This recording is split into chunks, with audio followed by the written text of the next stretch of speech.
Let's mic news at 7। अगर भाजपा ने पहले की तरह पूरी ताकत, प्रशासनिक दबाव और अन्य तरीकों का इस्तेमाल किया होता तो हालिया विधानसभा उपचुनावों के नतीजे अलग हो सकते थे। ये कहना है समाजवादी पार्टी के अध्यक्ष अखिलेश यादव का। आज दिल्ली में मीडिया से बातचीत में सपा प्रमुख ने कहा कि इसे भाजपा की हार के तौर पर नहीं देखा जाना चाहिए, बल्कि ये जनता की नाराजगी को समझने का मौका है। बिना किसी हस्तक्षेप के चुनाव होने पर जनता का असली फैसला सामने आता है। बिल्कुल फेयर चुनाव कराया इस बार। पुलिस प्रशासन नहीं लगाया। जिस तरीके से उन्होंने कुंदरकी चुनाव में, मीरापुर के चुनाव में, रामपुर के बाई इलेक्शन के चुनाव में या अन्य जो बाई इलेक्शन यूपी के हुए थे, जो बेईमानी की थी वो नहीं की। और जिस तरह बंगाल में उन्होंने फोर्स लगाया था, वो फोर्स नहीं लगाया। क्या आपने फोर्स देखा? वैसे कुंदरकी जैसा फोर्स देखा आपने? तो समझ लो आप, तो वो चेक कर रहे थे कि कितनी जनता में नाराजगी है। जब आम चुनाव आएगा तो वो अपना फोर्स लगा देंगे। अरे दतिया की तो बतिया ही मत करो, बात ही मत करो आप। हमें खुशी है कि दतिया की जनता ने और समाजवादी कार्यकर्ताओं ने जिम्मेदारी से साथ दिया इंडिया गठबंधन का। समाजवादी पार्टी के सांसद डिंपल यादव ने राम मंदिर से जुड़े कथित चढ़ावा चोरी मामले में जांच और पूरी जानकारी सार्वजनिक करने की मांग की है। उन्होंने कहा कि ये पता लगाया जाना चाहिए कि कितनी धातुएं और आभूषण चोरी हुए हैं और जमीन से जुड़े मामलों में क्या गड़बड़ी हुई है।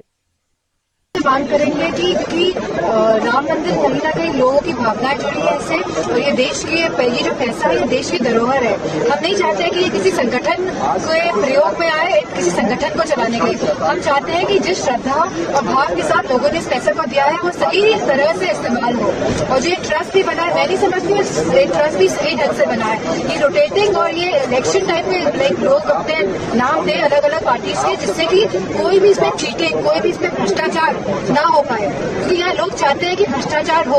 ये सरकार चाहती है चाहे एजुकेशन सिस्टम हो, चाहे हमारी सड़कें हो, रोड्स हो। आज आप देखिए कानपुर का जो एक्सप्रेसवे तैयार हुआ है, 4,700 करोड़ रुपए का तैयार हुआ है। आज उसकी क्या हालत है? पहली बारिश में 5-6 बार वो इतना ऐसा लीक कर रहा है कि मानो कि वहां से कोई नदी बह रही हो।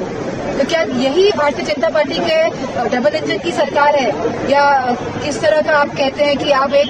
बांकीपुर विधानसभा उपचुनाव में जीत के बाद जनसुराज पार्टी के संस्थापक प्रशांत किशोर ने इसे बिहार की राजनीति में जनता का संदेश बताया है। उन्होंने कहा कि इस जीत को केवल एक चुनावी परिणाम के रूप में नहीं देखा जाना चाहिए, बल्कि ये बिहार के लोगों की अपेक्षाओं को दर्शाता है। बांकीपुर की जीत के जरिए बिहार की जनता ने भारतीय जनता पार्टी और एनडीए नेतृत्व को ये संदेश देने की कोशिश की है कि राज्य को एक बेहतर नेतृत्व और बेहतर मुख्यमंत्री की जरूरत है। नहीं, बांकीपुर की जीत को इस तरीके से देखते हैं कि बिहार की जनता ने भाजपा के नेतृत्व को, एनडीए के नेतृत्व को ये संदेश देने की कोशिश की है कि बिहार में एक बेहतर व्यक्ति को आप मुख्यमंत्री बनाइए और जिन वादों के साथ आप सरकार में आए हैं उन वादों पर फोकस कीजिए। अपराध, अपराधी, इनकाउंटर, हाफ इनकाउंटर, जाति, गमछा देखकर गोली मारने की जो भाषा का इस्तेमाल हो रहा है उस पर रोक लगनी चाहिए, वो बंद होना चाहिए और बिहार में शिक्षा, रोजगार और पलायन की बात होनी चाहिए। कांग्रेस नेता पवन खेड़ा ने उपचुनाव के नतीजों पर दावा किया कि जनता ने भाजपा को संदेश दे दिया है, अब बदलाव का समय आ रहा है और आने वाले दिनों में राजनीतिक तस्वीर बदल सकती है। देखिए साहब, देश ने संदेश दे दिया भाजपा को, पहला संदेश भाजपा को दिया कि साहब अब आपके जाने के दिन आ गए, अब अच्छे दिन आने वाले हैं क्योंकि मोदी जी जाने वाले हैं।